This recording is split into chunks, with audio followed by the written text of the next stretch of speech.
উনি ছিলেন গ্রাম্য মানুষ, উনি ব্যবসা করতেন মসজিদের পাশে। তো গ্রাম্য মানুষ, উনি ফলের ব্যবসা করতেন। সপ্তাহে একদিন আল্লাহর হাবিব সাল্লাল্লাহু আলাইহি ওয়াসাল্লামের জন্য উরা ভর্তি করে ফসল নিয়ে আল্লাহর হাবিবের দরবারের মধ্যে চলে যাইতেন এবং গিয়ে উনি দূরে বসে থাকতেন। আল্লাহর হাবিবের দূর থেকে আল্লাহর হাবিবকে দেখতেন এবং উনার হৃদয়ের আক্ষেপ শেষ করে আবার উনি ব্যাক করতেন, উনার কাজের মধ্যে চলে যাইতেন। প্রত্যেক সপ্তাহে এইভাবে সাহাবী ফল নিয়ে আল্লাহর হাবিবের দরবারের মধ্যে চলে যান, দূরে বসে থাকেন, আল্লাহর হাবিবের পাশের মধ্যে যান নাই। এই ঘটনাগুলা যখন সাহাবীরা দেখতে পাইলেন যে একজন ব্যবসায়ী সাহাবী, গ্রাম্য মানুষ, উনি গ্রাম থেকে প্রত্যেক সপ্তাহে আল্লাহর হাবিবের জন্য ফল নিয়ে আসেন, কিন্তু আল্লাহর হাবিবের কাছের মধ্যে যান নাই। একদিন সাহাবীরা জিজ্ঞাসা করলেন, হে আমার ভাই, আমরা দেখি প্রত্যেক সপ্তাহে আপনি আল্লাহর নবীর জন্য ফল নিয়ে আসেন, কিন্তু আল্লাহর নবীর কাছে তো আপনি যান না। উনি বলছেন, হে আল্লাহর হাবিবের সাহাবীরা, শুনে রাখো, আমি হচ্ছি গ্রাম্য মানুষ, গ্রামের মানুষ, আমি এতটুকু সুন্দর ভাষায়, সাবলীল ভাষায় কথা বলতে পারি না।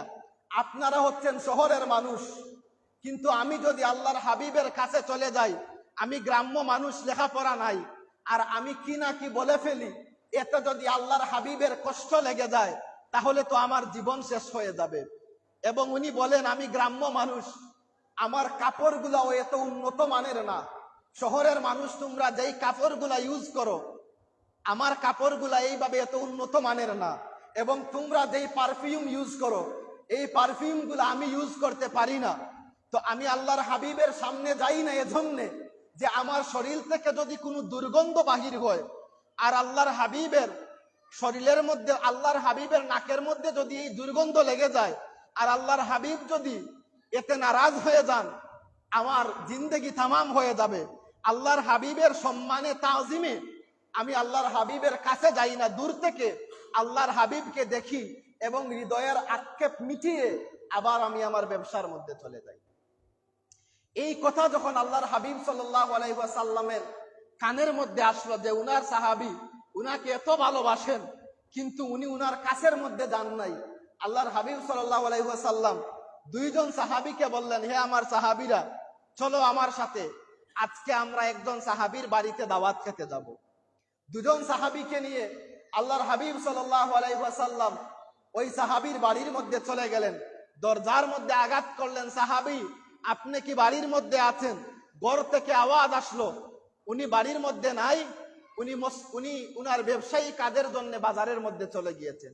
আল্লাহর হাবিব সাল্লাল্লাহু আলাইহি ওয়াসাল্লাম দুজন সাহাবীকে সাথে নিয়ে উনার বাজারের মধ্যে, উনি যেই স্থানের মধ্যে ব্যবসা করেন সেই স্থানের মধ্যে চলে গেলেন।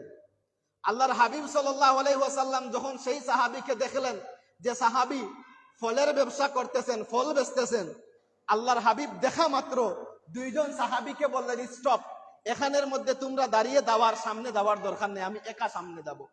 আল্লাহর হাবিব সাল্লাল্লাহু আলাইহি ওয়াসাল্লাম একা সামনে গেলেন এবং একা সামনে গিয়ে পিছন থেকে আল্লাহর হাবিব সাল্লাল্লাহু আলাইহি ওয়াসাল্লাম ওই সাহাবীর চোখের মধ্যে হাত দিয়ে ধরে ফেললেন।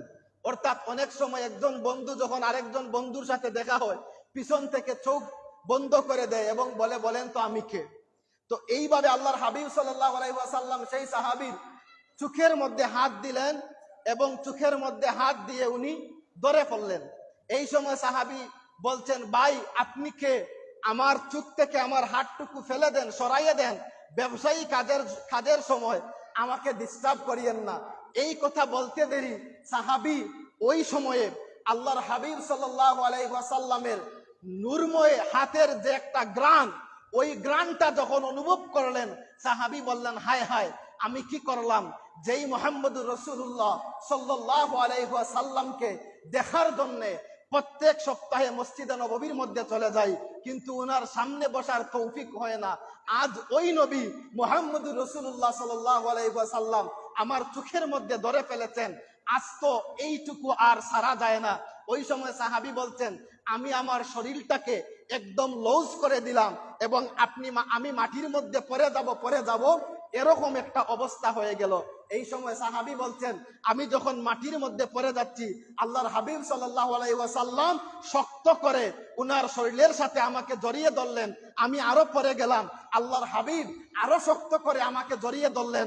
একটা সময় আল্লাহর হাবিবকে নিয়ে আমি মাটির মধ্যে পড়ে গেলাম। আল্লাহর হাবিব বলতেন, সাহাবী কি করছেন?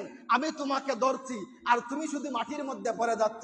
সাহাবী বলছেন, ইয়া রাসূলুল্লাহ, ইয়া হাবিব আল্লাহ, আমার মনের মধ্যে যে আক্ষেপ ছিল, ইয়া রাসূলুল্লাহ, ইয়া হাবিব আল্লাহ, আপনার শরীরের সাথে আমার শরীরটা লাগানো, ইয়া রাসূলুল্লাহ, ইয়া হাবিব আল্লাহ, আজ আমার সেই আক্ষেপটা পূর্ণ হয়ে গিয়েছে। ইয়া রাসূলুল্লাহ, ইয়া হাবিব আল্লাহ, আজকে আমি বিশ্বাস করি যেই শরীর যে মুহাম্মদুর রাসূলুল্লাহ সাল্লাল্লাহু আলাইহি ওয়াসাল্লামের শরীরের সাথে অ্যাটাচ হয়েছে, লেগেছে, এই শরীরকে আল্লাহ পাক রব্বুল আলামিন কখনো জাহান্নামের মধ্যে দিবেন না। সুবহানাল্লাহ।